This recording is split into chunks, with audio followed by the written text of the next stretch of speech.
반갑습니다. 오늘 수요 예배에 오신 우리 사랑하는 성도님들, 그리고 이사야서 성경 공부 8번째 시간에 오신 성도님들을 진심으로 환영합니다. 반갑습니다.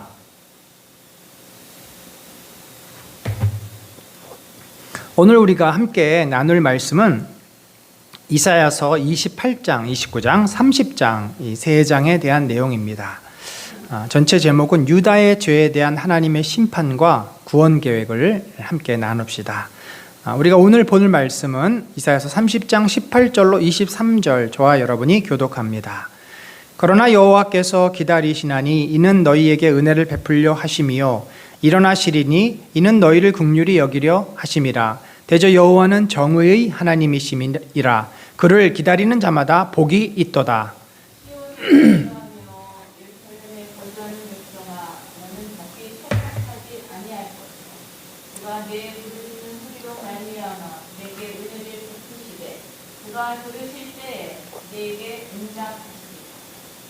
주께서 너희에게 환난의 떡과 고생의 물을 주시나 내 스승은 다시 숨기지 아니하시리니 내 눈이 내 스승을 볼 것이며 너희가 오른쪽으로 치우치든지 왼쪽으로 치우치든지 내 귀에서 말소리가 내 귀에 들려 이르리니 이것이 바른 길이니 너희는 이리로 가라 할 것이다.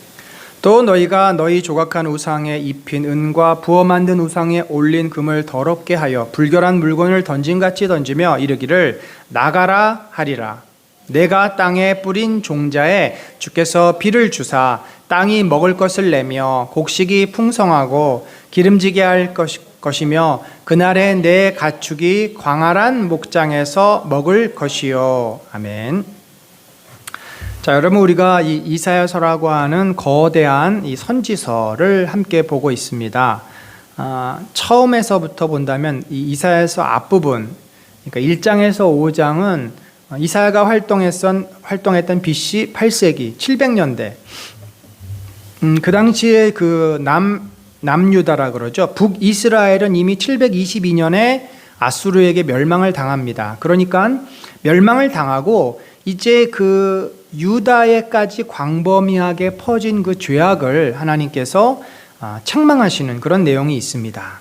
그리고 6장에 보면은 이사야가 하나님으로부터 부르심을 받는, 누가 나를 위해서 갈고 했을 때 이사야가 주여 내가 여기 있사오니 나를 보내소서라고 하는 그 헌신에 하나님 앞에 부르심에 응답하는, 하나님의 부르심에 응답하는 이사야의 모습을 봅니다.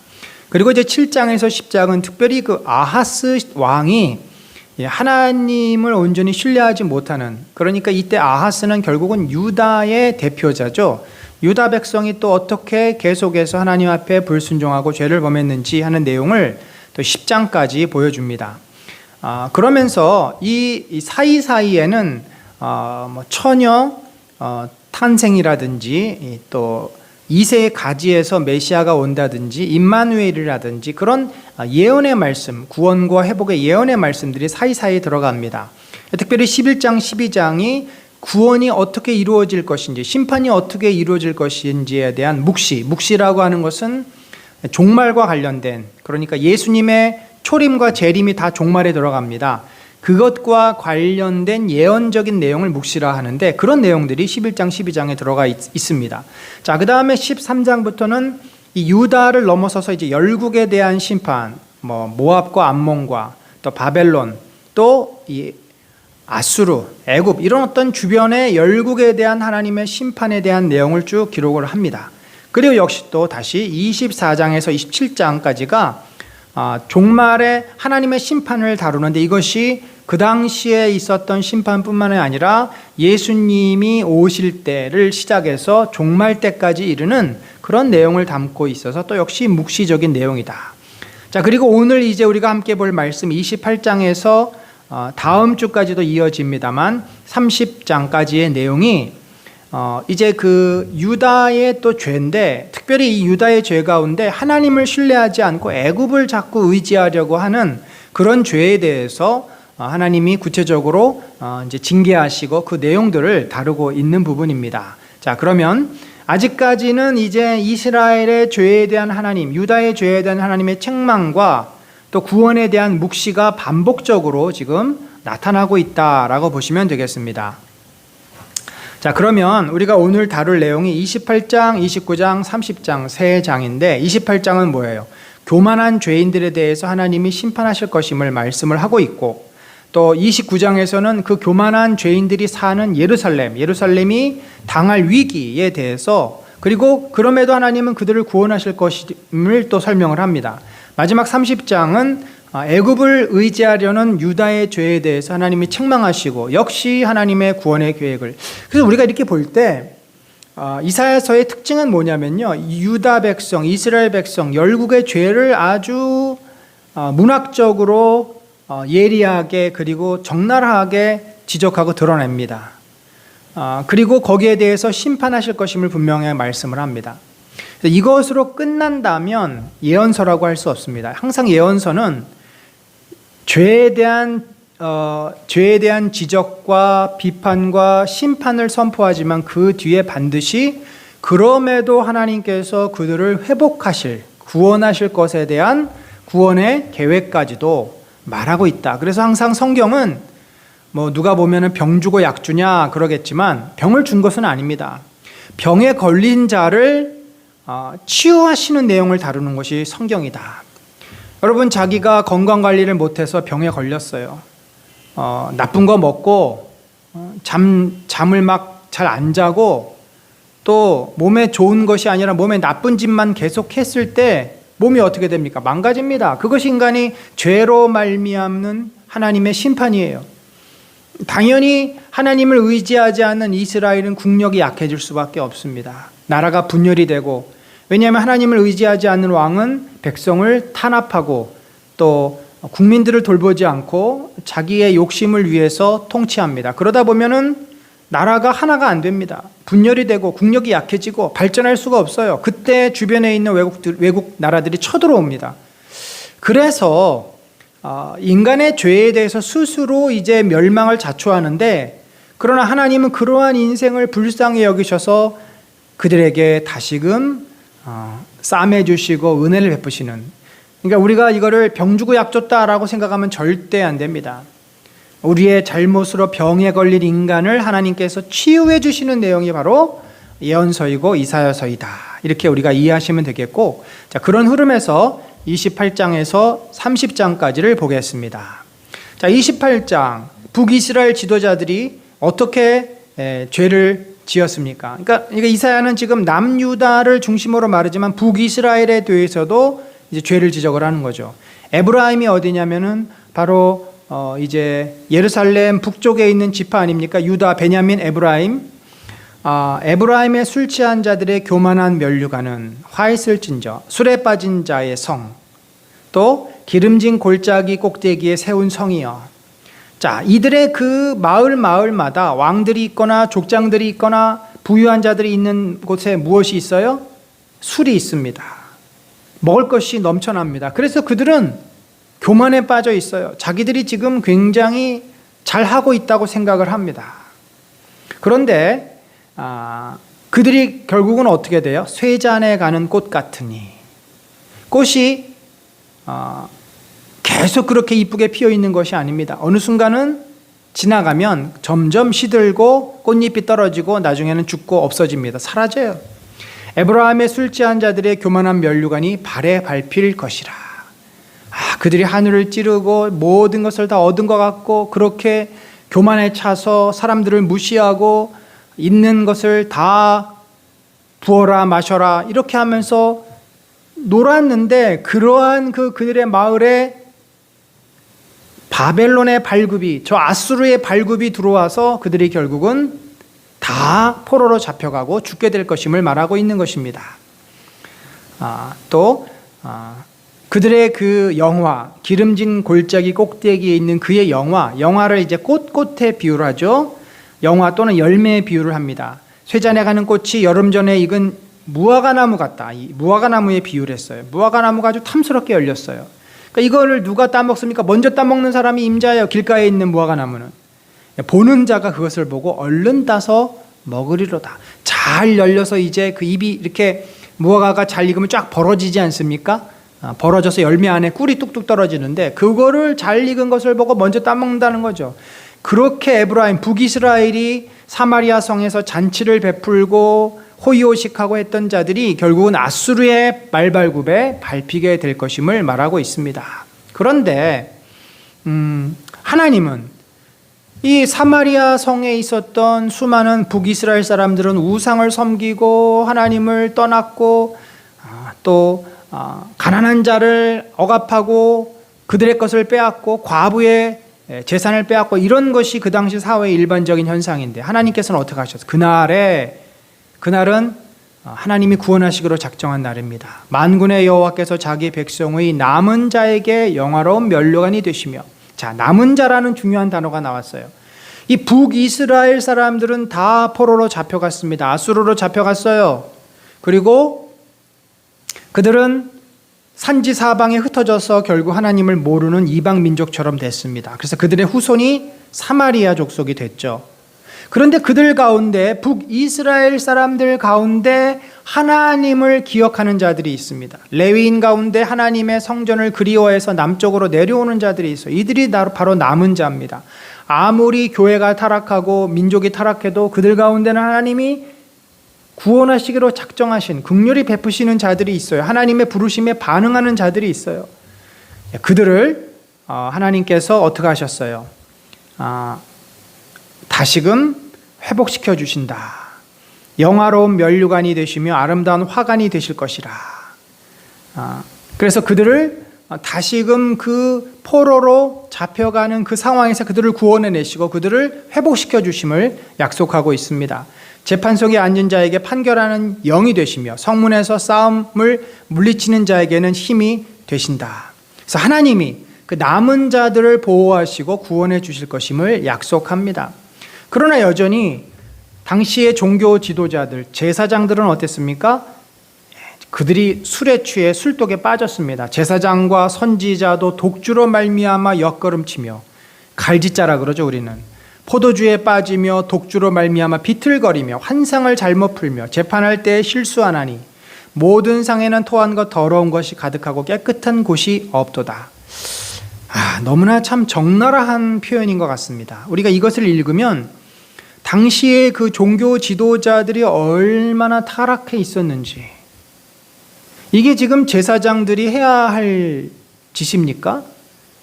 이거는 어떻게 보면 일반 그 왕들이나 족장들 가운데서 아주 하나님의 말씀을 지키지 않고 제멋대로 사는 타락한 자들의 모습인데, 이게 바로 제사장과 선지자, 소위 하나님 말씀을 듣고 하나님께 제사 드린다고 한다는, 요즘으로 말하면 다 목회자들을 말하는 겁니다.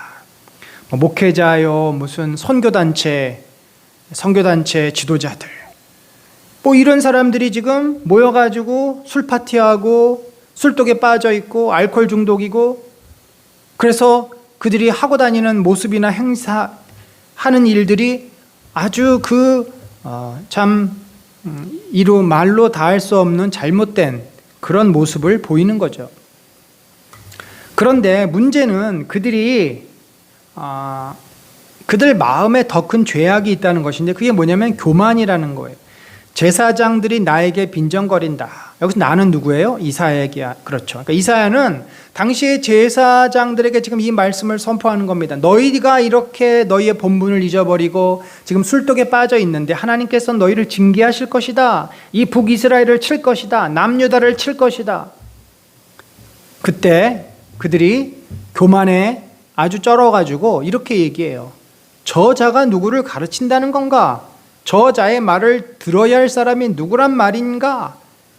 이사야를 선지자로 인정하지 않습니다. 아니, 저놈이 누군데 우리를 가르치려 들어? 우리가 누군지는 알고 지금 그러는 거야? 마치 예수님 당시의 대제사장들, 바리새인들, 서기관의 모습과 같죠. 젖된 아이들이나 가르치라고 하여라. 젖을 먹지 않는 어린 아이들이나 가르치라고 하여라. 야, 너 수준이면 저기 가서 애들이나 데리고 가르쳐. 아무것도 모르는 놈이 감히 우리들 앞에 와서 무슨 소리를 하고 있는 거야. 저자는 우리에게 한 자 한 자 한 절 한 절 한 장 한 장 가르치려고 한다. 그러니까 이 말은 뭐예요? 저자들이 그러니까 이사야가 지금 그 당시 종교 지도자들에게 하나씩 구체적으로 꼬치꼬치 가르치려고 하는데 이게 말이 되냐는 거죠. 그런데 이러한 죄인들에 대해서 하나님이 이사야를 통해서 말씀하십니다. 그러므로 주님께서는 알아듣지 못할 말씨와 다른 나라 말로 이 백성을 가르치실 것이다. 왜냐하면 어차피 주님이 주님의 뜻을 선포해 줘도 저들은 듣지 않으니까. 그래서 이사야가 너희는 들어도 듣지 못하고 보아도 보지 못하기 때문에 비유로 하나님께서 말씀하신다고 얘기하는 것이고, 예수님이 바로 이사야의 말씀을 그대로 받아 당시의 바리새인들에게 아무리 얘기를 해도 그들이 듣지도 않고 보지도 않기 때문에 분명히 나사로가 살아나고 눈먼 자가 눈을 뜬 건 보고도 그걸 받아들이지 않기 때문에 예수님께서는 비유로 말씀을 하시고 바로 그런 의미라고 볼 수 있죠. 너희는 자랑하기를 우리는 죽음과 언약을 맺었고 스올과 협약을 맺었다. 거짓말을 하여 위기를 모면할 수도 있고 속임수를 써서 몸을 감출 수도 있으니 재난이 닥쳐와도 우리에게는 절대로 미치지 않는다. 이 말도 안 되는 소리죠. 어떻게 죽음과 언약을 하고 스올과 협약을 맺습니까? 그러니까 이제 말도 안 되는 소리를 하는 거예요. 심판? 야, 그건 개나 줘. 무슨 심판이 우리에게 임한다 그래. 우리에겐 절대 그런 일이 없어. 아수르는 우리를 환대할 거야. 우리와 아수르가 얼마나 친한 줄 알아? 그러면서 자기들은 결코 망하지 않을 것임을, 자기들은 결코 그런 일을 당하지 않을 것이라고 자신 있게 그렇게 말을 하고 있다라는 거죠. 어디에서 나온 자신감인지 모르겠습니다. 재난이 닥쳐와도 우리에게는 절대로 미치지 않는다. 이게 말도 안 되는 소리죠. 그런데 하나님께서 어떻게 하셨습니까? 내가 시온에 주춧돌을 놓는다. 이 귀한 돌을 모퉁이에 놓아서 기초를 튼튼히 세울 것이니 이것을 의지하는 사람은 불안하지 않을 것이다. 사실 이 16절은요, 갑자기 메시아에 대한 예언으로 확 뛰어넘습니다. 700년을 무려 넘습니다. 예수님을 성경에서 뭐라고 표현합니까? 너희가 버린 돌을 모퉁이 돌이 되게 했다. 이 모퉁이 돌이라고 하는 것은 건축물에 있어서 가장 귀중한 돌인데 갑자기 지금 문맥상 이 이야기가 나올 수가 없는 상황인데 결국 하나님의 이사야의 모든 관심은 당시에 대한 심판도 있지만 오실 예수 그리스도 메시아에 대한 관심이 있음을 보여주고 있습니다. 그러니까 그들은 하나님의 뜻도 거부하고 말도 안 되는 소리를 하지만 결국 예수 그리스도, 다른 말로 하면 그 당시의 사람들에게는 하나님을 신뢰하는 자는 결코 이들이 당하게 될 그 심판을 당치 않을 것임을 말하는 거죠. 그들이 저렇게 무슨 수월과 협약을 맺었다고 그 심판이 없어지는 것이 아니다. 모퉁이돌, 메시아, 예수 그리스도, 하나님을 신실하게 붙잡는 자가 바로 진정하게 구원을 얻게 될 것임을 말하고 있는 겁니다. 따라서 이제 이렇게 그들의 주장에 이사야가 반응합니다. 내가 공평으로 줄자를 삼고 공의로 저울을 삼을 것이니 너희는 말도 안 되는 지금 소리를 억지 소리를 하고 있지만 나는 진실되고 공의로운 하나님이다. 거짓말로 위기를 모면한 사람은 우박이 휩쓸어가고 속임수로 몸을 감춘 사람은 물에 떠내려갈 것이다. 너희들이 아무리 헛소리를 하고 거짓말을 하고 나를 속이려고 해도 너희들의 그 죄악은 다 드러나게 되고 내가 너희들의 죄를 심판할 것이다. 그래서 죽음과 맺은 너희의 언약은 깨지고 수월과 맺은 너희의 협약은 파괴될 것이다. 재앙이 닥쳐올 때에 너희가 그것을 피하지 못하고 꼼짝없이 당하고 말 것이다.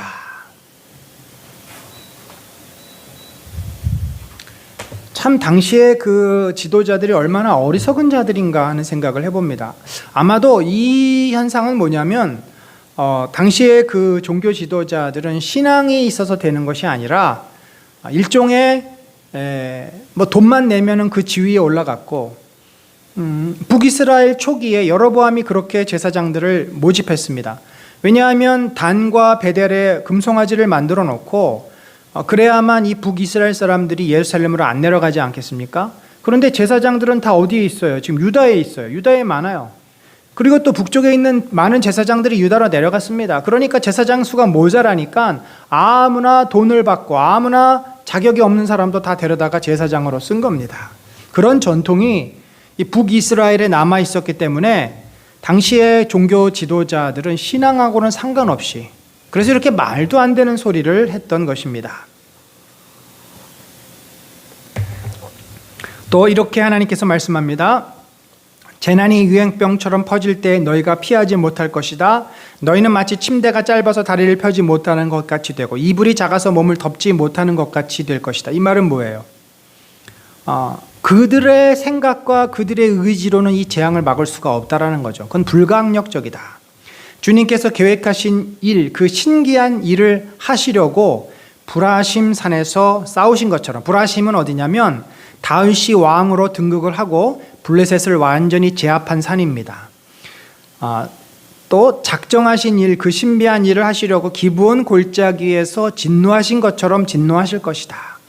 이 기브온 골짜기는 여호수아가 아모리 사람들을 우박으로 하나님께서 물리쳐 주신, 그러니까 이 아모리는 멸망당할 가나안 칠족속이었고 블레셋은 지속적으로 이스라엘을 괴롭혀왔던 그러한 이방 민족입니다. 이들을 하나님께서 심판하시고 그들을 물리치신 것처럼 너희들도 이제 하나님을 믿지 않는 이방 족속이나 다름없으니 너희들을 그렇게 물리칠 것이다 라고 심판을 선포합니다. 그런데 또 하나님께서는 마지막에 다시금 은혜를 주십니다. 그러니 하나님이 너희를 이렇게 할 것이니, 지금 사실 이 이야기를 했을 때 저들이 듣고 깨닫고 돌이킬까요? 어떻게 보면은 이사야는 이것이 이제 이사야 스스로의 생각 같았으면 이런 말 안 했을 거라고 저는 봅니다. 하나님께서 주셨기 때문에, 하라고 하셨기 때문에 하는 거예요. 저들이 결코 돌이키지 않을 거라는 것은 이사야는 압니다. 그럼에도 하나님께서는 끝까지 포기하지 않으세요. 저는 이사야서를 이번에 이렇게 보면서 제일 많이 깨달은 것이, 하나님은 정말 어떻게 이렇게 악한 죄인에 대해서 끝까지 자비를 포기하지 않으시는가? 어떻게 이렇게 결코 하나님께 돌아오지 않을 그 악한 죄인을 그래도 끝까지 구원하시려고 긍휼을 베푸시는가? 그 하나님의 뭐라 그럴까? 끈질기심, 아니면은 그 사랑의 어떤 크심, 깊이, 뭐 이런 것들을 많이 깨닫게 됩니다. 자, 이렇게 말씀을 하라. 그러니 너희는 내가 경고할 때 비웃지 말아라. 그렇게 하다가 더욱 궁지에 몰리고 말 것이다. 주의 깊게 내가 하는 말을 들어라. 사람이 곡식을 떨지만 나달이 바스러지도록 떨지는 않는다. 이 말은 뭐예요? 하나님이 너희를 심판하시지만 심판하는 목적이 너희가 돌이키기 위함인데, 내가 경고할 때 너희가 정신을 차리고 돌아와라. 그러면 너희가 매를 맞지 않고 죽지 않고 더 많은 영혼이 구원받을 수 있지 않느냐. 그런데 결국 북이스라엘은 돌이키지 않습니다. 멸망을 당하고 맙니다. 그래서 이 하나님의 마음이 결국은 우리가 품어야 될 마음이고, 세상을 향해서, 불신자들을 향해서, 믿지 않는 또 이웃들을 향해서, 그러니까 포기를 하면 안 된다는 말이죠. 주님의 그 크신 사랑, 끝까지 그들을 향해서 안타깝게 바라보시는 저 눈을 우리도 품어야 할 줄로 압니다. 자, 28장으로 넘어와서는 이제 27장은 주로 북이스라엘의 죄에 대한 이야기가 주를 이룬다면 28장은 예루살렘이 이제 앞에 예루살렘이 죄를 지었던 이야기는 굉장히 많이 언급을 했고, 28장은 특별히 예루살렘이 침공을 당할 것에 대한 이야기인데, 이때가 언제냐면 BC 701년경, 그러니까 아시리아가 이제 북이스라엘과 남유대를 침공을 합니다. 그래서 북이스라엘을 먼저 점령을 했어요. 완전히 멸망시킨 것은 아니지만 주요 도시들을 점령을 하고 이제 예루살렘까지 침공을 하기 위해 온 것입니다. 722년에 완전히 이미 멸망을 당했죠. BC 722년에 북이스라엘은 멸망이 당했고 이제 아스루가 거기 와서 주둔을 합니다. 그러니까 북이스라엘은 아수르 땅이 됐어요. 그러니 그 다음은 어디겠어요? 그 다음은 남유다입니다. 너에게 재앙이 닥칠 것이라. 아리에라. 아리엘이라고 하는 뜻을 정확히 알 수는 없지만 이 아리엘이 예루살렘을 향한 별칭이라고 하는 것은 알 수 있습니다. 아리에라. 다윗이 진을 쳤던 성읍아. 다윗이 진을 쳤던 곳이 어디? 예루살렘 성이죠. 내가 너 아리엘을 포위하고 치겠다. 내가 슬퍼하고 통곡할 것이다. 내가 너를 삥 둘러서 탑들을 세우고 흙더미를 쌓아 올려 너의 성을 치겠다. 이게 무슨 말이냐면 고대 그 성을 점령하기 위해서는 성이 쉽게 점령되기가 어렵죠. 그래서 그 주변에 탑을 높게 올려서 사람들이 사다리를 놓고 건너가거나 아니면 탑을 올렸을 때 탑을 무너뜨릴 수도 있으니까 토성을 쌓습니다. 성 높이에 준하는 토성을 쌓아서 이제 그 성으로 밀고 들어가는 그러한 작전들이 많은, 뭐 우리나라에도 보면 당나라가 쳐들어와서 그렇게 하기도 했고, 또 마사다가 점령당할 때도 그랬고, 예루살렘 성이 무너질 때도 역시 로마가 나중에 예루살렘을 침공할 때도 역시 그 작전을 씁니다. 그래서 결국은 그 성이 무너질 것이다 라고 그렇게 이제 이게 누구 얘기냐면 아수르의 사네립의 지금 이야기를 하고 있는 겁니다. 그러나 하나님께서 이 사네립의 침공을 그대로 놔두시지는 않겠죠. 이제 그 이사야서 36장 이하에 보면은 히스기야가 이 사네립의 침공을 받고 하나님 앞에 간절히 기도해서 그가 위기를 벗어나는 그 실제 역사가 나옵니다. 그러니까 35장까지는 주로 그 문체가 시적인 문체로 썼는데 36장부터 38장까지는 이제 서술형 산문체로 바뀌죠. 그러니까 지금은 그 내용을 미리 말하고 있는 거죠. 그러나 너를 친 원수의 무리는 가는 먼지처럼 되어 날아가며 갑자기 예기치 못한 순간에 만군의 주님께서 너를 찾아오시되 우레와 지진과 큰 소리를 일으키시며 회오리 바람과 폭풍과 태워버리는 불길로 찾아오실 것이다. 아리엘을 치는 모든 나라의 무리와 그의 요새들을 공격하는 그를 괴롭히는 자들 모두가 마치 꿈을 꾸는 것처럼 밤에 환상을 보는 것처럼 헛수고를 할 것이다. 그래서 이것이 아수르로부터 구원을 해 주실 것임을 말하기도 하지만 나중에 바벨론의 또 침공 때도 하나님이 이렇게 하실 것이다. 그래서 이 30장에 나오는 이런 표현들은 상당히 시적인 표현입니다. 그래서 문체도 시로 표현되고 있어요. 그러나 이제 역사적인 팩트는 36장 이하에 더 자세히 나옵니다. 그런데 이사야가 이 30장에서 아수르가 예루살렘을 침공한 장면을 언급한 이유가 여기 있어요. 분명히 너희가 아수르로부터 공격을 당하고 또 하나님은 그렇지만 너희를 구원해 주실 것이다. 그런데도 불구하고 그런 위기를 한번 겪어요. 히스기야 때. 그러면 여러분 어떻게 해야 되겠습니까? 대우각성하고 다 베옷을 입고 회개하고 온 백성이 주님 앞에 돌아와야 되지 않겠습니까? 그런데 어떻게 했어요? 이 백성이 입으로는 나를 가까이 하고는 입술로는 나를 영화롭게 하지만 그 마음으로는 나를 멀리하고 있다. 그들이 나를 경외한다는 말은 들은 말을 흉내내는 것일 뿐이다. 지혜로운 사람들에게서 지혜가 없어지고 총명한 사람들에게서 총명이 사라질 것이다. 그러니까 백성들이 그 난리를 겪어도 회개하지 않는다는 거예요. 여러분, 우리가 지금 코로나 시대고 또 이렇게 자연재해가 갈수록 심해지는, 자, 이렇게 보면 성경에서 기록되고 말세를 향해서 우리가 점점 그 시계가 더 가까워지는 거 아닙니까? 종말로 가는 시계가 더 가까워지는 거예요. 그럼 사람들이 정신을 좀 차려야 되지 않겠습니까? 야, 성경에 재난과 기근과 전염병이 막 돌고 이런 것들이 다 예언이 되어 있는데, 그러면 사람들이 정신을 차리고 정말 자신을 돌아보고 신앙을 갖든지 아니면 신앙을 갖지 않으면 적어도 삶의 태도를 바꾸든지 뭔가 이런 변화를 해야 되는데 사람들은 어떻습니까? 그때뿐이죠. 또 지나면 흥청망청 자신을 위해서 살고 교회를 다녔다가 떠났던 사람도 교회를 돌아가지 않아요. 그게 참 인간의 어리석음입니다. 그 시대에도 마찬가지. 아수르로부터 침공을 받아놓고도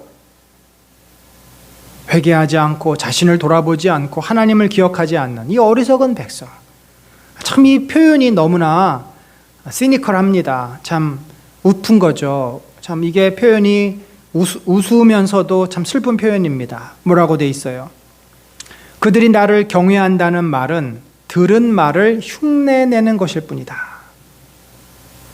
여러분, 우리가 하나님을 사랑합니다, 경외합니다, 예배합니다, 이게 남들이 그렇게 말하니까 그냥 흉내내서 입술로만 하는 것이라면 우리의 이 신앙이 어떠할까요? 하나님의 마음이 어떠하시겠습니까?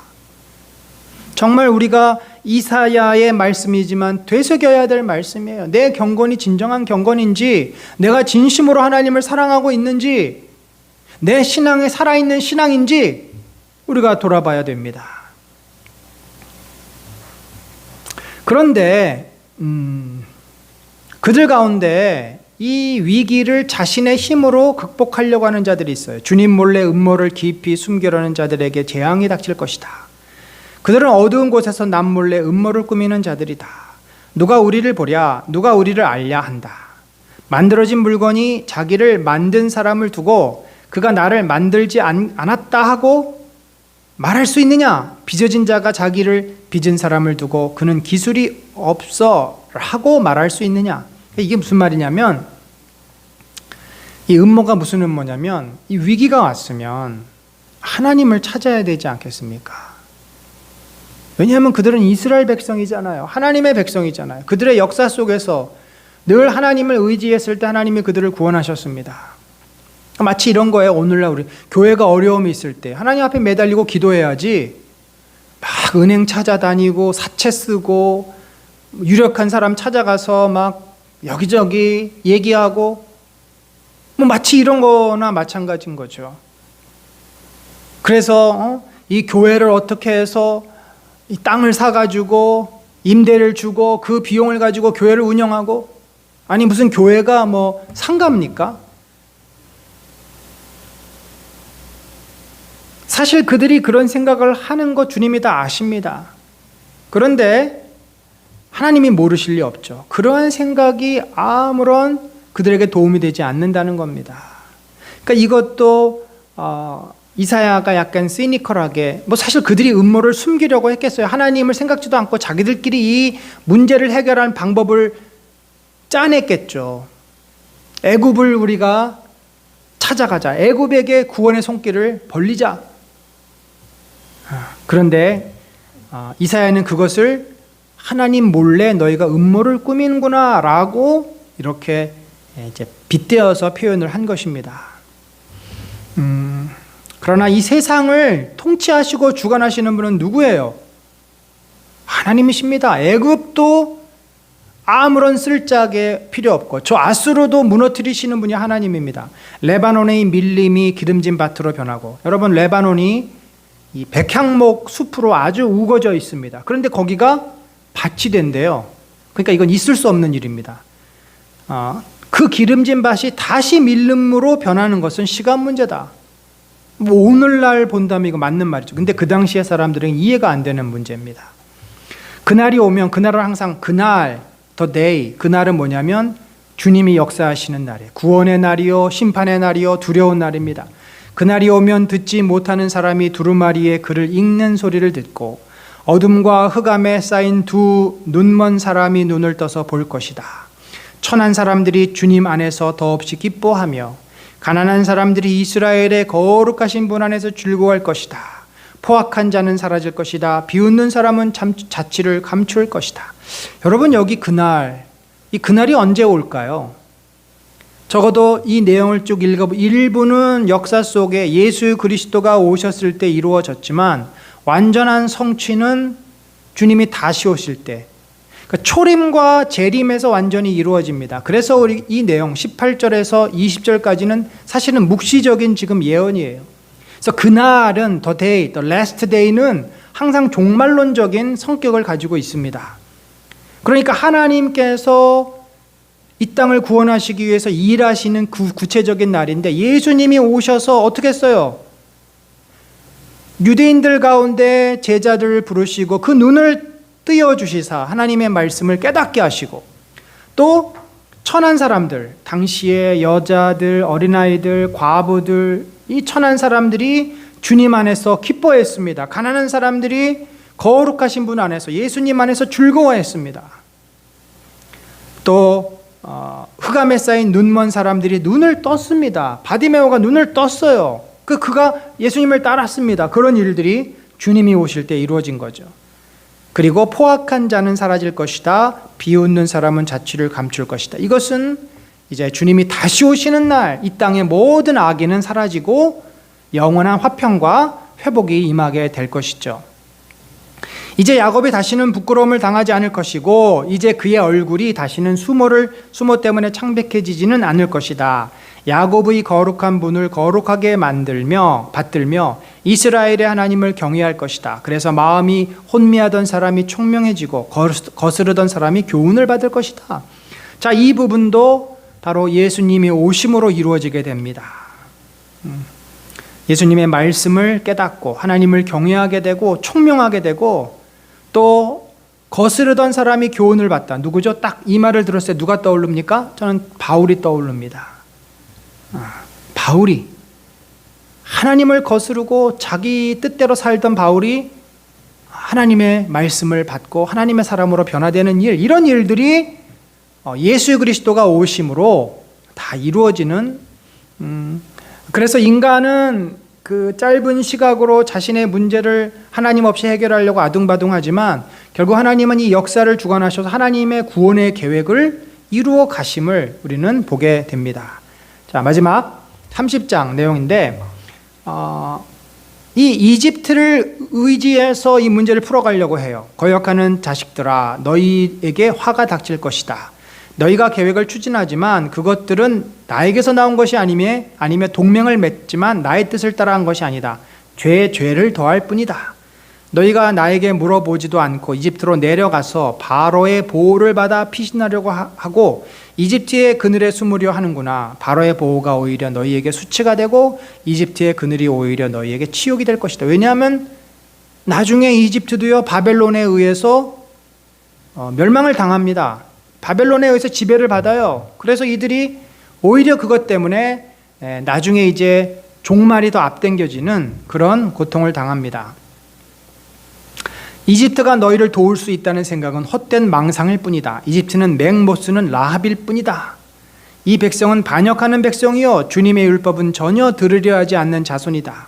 선견자들에게 미리 앞일을 내다보지 말아라 하며 예언자들에게 우리에게 사실을 예언하지 말아라. 우리를 격려하는 말이나 하여라. 가상현실을 예언하여라. 자, 이 내용은 예레미야 때 완전히 이루어지죠. 예레미야가 뭐라고 예언을 합니까? 애굽을 의지하지 말고 바벨론의 포로로 잡혀가라. 그것이 너희가 살 길이다. 그랬더니 예레미야의 뺨을 치고 예레미야를 가둬놓고 예레미야를 죽이려고 합니다.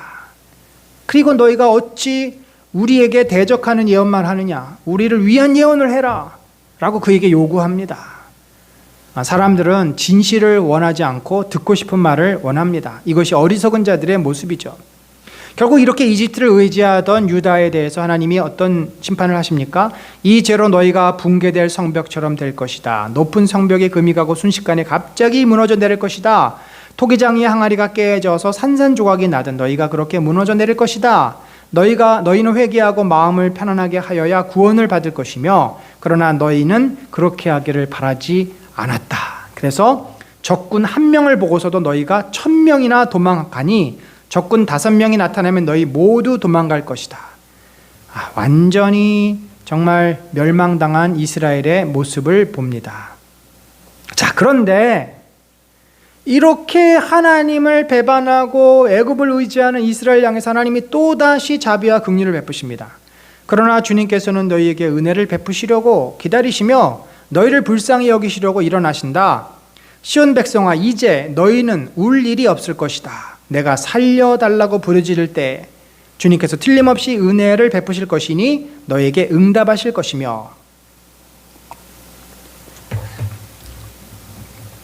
내가 오른쪽이나 왼쪽으로 치우치려 하면 너의 뒤에서 이것이 바른 길이니 이 길로 가거라 하는 소리가 너의 귀에 들릴 것이다. 그리고 너는 내가 조각하여 은을 입힌 우상들과 부어 만든 금을 입힌 우상들을 부정하게 여겨 그것을 불결한 물건 던지듯이 던져버린다. 이 말이 무슨 말이에요? 하나님 앞에 부르짖는 때가 오고, 자, 그들이 바벨론어 포로로 잡혀가서 그들이 그발 강가에 모여 에스겔 선지자의 가르침을 듣고 또 그 가운데 회개하는 자들이 생깁니다. 그래서 예레미야 또 에스겔 이후에 예레미야하고 또 에스라를 통해서, 학사 에스라를 통해서 어떻게 돼요? 바벨론의 포로에서 유다로 돌아오는 자들이 있고, 그들이 또 제2 학개 선지자 스가랴 선지자의 인도를 따라 성전을 세웁니다. 그렇게 그들이 하나님 앞에 회개하고 돌아오게 된다는 것입니다. 우상을 버리게 된다는 것이죠. 뿐만 아니라 그 돌아와서 내가 땅에 씨앗을 뿌려 놓으면 주님께서 비를 내리신다, 또 기름진 곡식이 난다, 상처를 싸매 주신다. 또 그래서 너희가 햇빛은 7배나 밝아져서 마치 7날을 한데 모아 놓은 것 같이 밝아질 것이다. 그리고 다시금 이게 앞으로 왔어요. 이제 그 후에 그들이 이루어질 일에 대해서 얘기했는데 다시 앞으로 와서 주님께서 맹렬한 진노와 태워버리는 불과 폭풍과 폭우와 돌덩이 같은 우박을 내리셔서 주님의 장엄한 음성을 듣게 하시며 내리치는 팔을 보게 하실 것이다. 주님께서 몽둥이로 치실 것이니 아시리아는 주님의 목소리에 넋을 잃을 것이다. 그러니까 이게 예언서가 시간적으로 쭉 나열된 것이 아니라 내용적으로 앞뒤 왔다 갔다. 왜냐하면 이사야가 지금 그 예언을 하고 있는 내용이 임박한 예언은 바로 30절이에요. 아수르가 지금 유다를 조만간 쳐들어오지 않습니까? 예루살렘 성을 포기하잖아요. 자, 29장에 나왔던 내용입니다.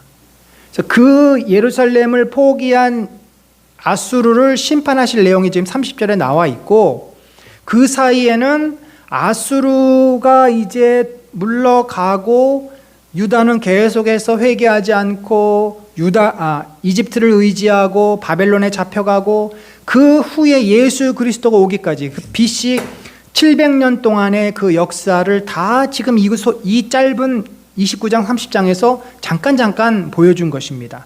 그 미래의 구원의 역사가 이렇게 혼재되어서 나온 것이고, 30절은 다시 임박한 미래에 대한 예언인데, 아시리아가 어떻게 멸망을 당했습니까? 사네립이 예루살렘을 치려고 이제 둘러싸고 있었는데 하루아침에 천사가 아수르 군인 18만 5천 명을 죽입니다.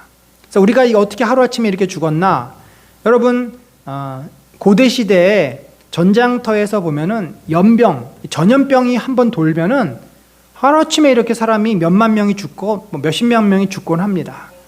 그만큼 그 당시에 이제 하나님께서 이 병을 통해서 또 다른 어떤 것을 통해서 이들을 한순간에 무너뜨리신 것이고, 이 아수르 군인이 죽자 사네립이 어떻게 더 이상 침공을 할 수 없잖아요. 고국으로 돌아갑니다. 그때 그 아들들이 그를 암살을 합니다. 그리고 그 아들들은 이제 망명을 하고 에살했더니 그 뒤 사네립을 뒤를 이어서 아수르의 왕이 되죠.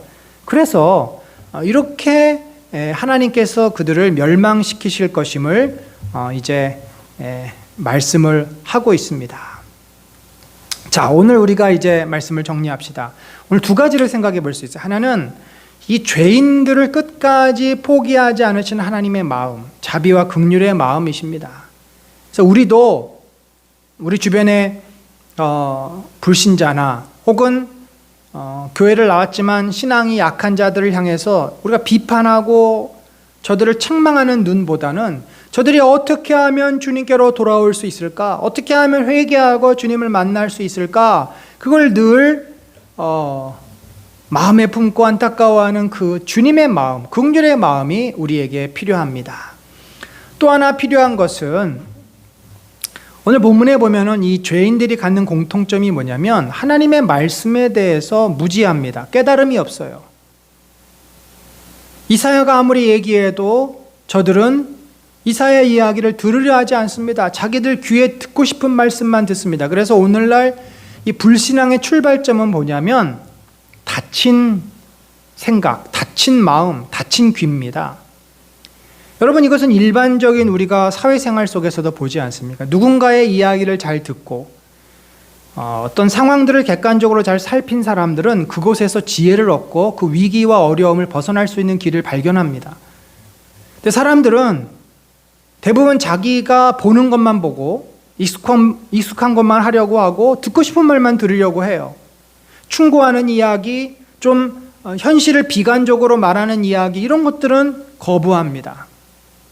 결국 그렇게 갇혀있는 생각, 갇혀있는 삶 때문에 사람들은 세상과 단절되고 또 구원의 길, 생명의 길, 진리의 길, 예수 그리스도께서 자꾸자꾸 보여주시는 그 길로부터 멀어지게 되는 거죠. 여러분, 우리의 마음은 얼마나 열려 있습니까? 우리의 눈은 얼마나 열려 있습니까? 열려 있는 자가 주님의 말씀을 듣고 깨달을 수 있고 주님의 인도하심을 따라갈 수 있는 것입니다. 이사야서 말씀에서 굉장히 이 부분이 중요한 말씀이에요.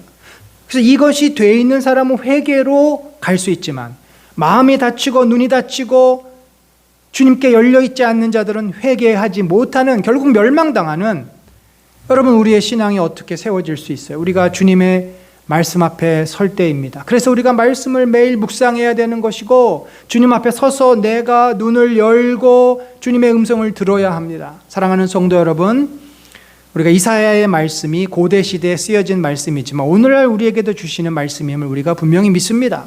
그 말씀을 나에게 품고 또 이사야의 말씀 앞에 반응하며 정말 열린 마음, 열린 눈, 영적으로 깨어 있음으로써 나의 신앙이 혹시 형식적이지는 않은지, 내가 주님의 부르심을 거부하고자 하고 있지는 않은지 돌아보고 주님 앞에 더 가까이 나아가는 저와 여러분 되시기를 간절히 축원합니다.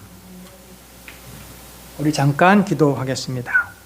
하나님 아버지, 어리석은 인생을 불쌍히 여겨 주시옵소서. 우리의 눈이 참 닫혀 있습니다. 우리의 시각이 너무나 제한적입니다. 내게 익숙한 것, 보고 싶은 것만 보고 듣고 싶은 것만 들으려고 하는 이 어리석은 죄인임을 불쌍히 여겨 주시옵소서. 하나님, 참 진리의 길이 우리 앞에 있고 주님이 우리를 진리의 길로 인도하셨는데 우리가 그 길을 자꾸 벗어납니다. 세상의 길에 너무 가까이 가 있습니다. 주여, 우리의 눈을 열어주시고 우리의 마음에 그 닫힌 것들을 열어주시고 우리의 생각을 열어주셔서 주님의 부르심 앞에 응답하고 반응하며 나아가게 하셔서 우리도 주님의 마음을 품고 진정으로 살아있는 신앙, 진정한 경건을 품을 뿐만 아니라 불신 이웃들, 세상을 향해서 정말 저주와 멸망의 마음보다는 안타까움과 긍휼의 마음을 품을 수 있도록 인도하여 주시옵소서. 지금은 우리 주 예수 그리스도의 놀라우신 은혜와 하나님 아버지의 무한하신 사랑과 성령님의 감화 감동 교통하심이 이사야에게 선포한 말씀을 오늘 나에게 주신 말씀으로 받고 우리가 깨어서 진리 앞에 서서 주님의 부르심에 응답하며 참으로 세상을 향해 긍휼의 마음 품기를 원하는 심령 위에 지금부터 영원까지 함께 하실지어다. 아멘.